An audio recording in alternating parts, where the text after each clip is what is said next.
Tell us your name and where you're from. Hi, I'm Danielle, and I'm from Elm Grove.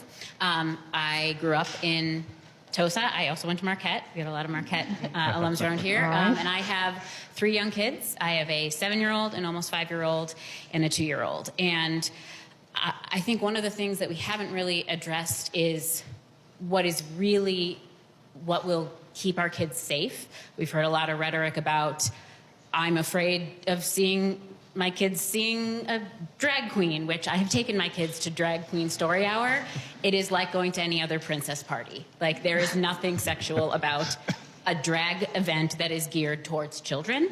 If you would take your kids to see Peter Pan the musical on Broadway, Mary Martin played Peter Pan in the 1950s.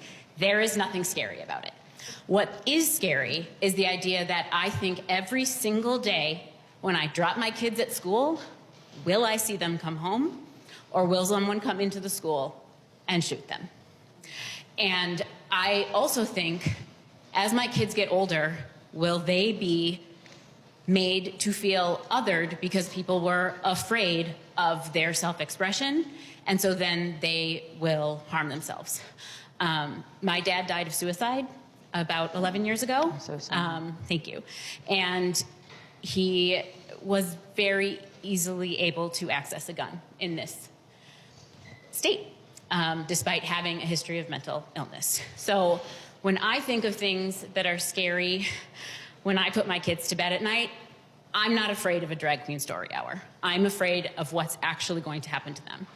I'm afraid of what their planet will look like in the next 20 years because we're not taking care of it. And I think that the rhetoric that we have that makes these things seem scary because they're hot button issues are, and I will say, primarily on the right. I am a liberal person, I am a Democrat, but I do see a lot of different news sources, and I am not seeing the type of fear-mongering in any other news source than particularly right-wing news sources, and it is causing us to not really focus on the issues that are going to keep our kids safe.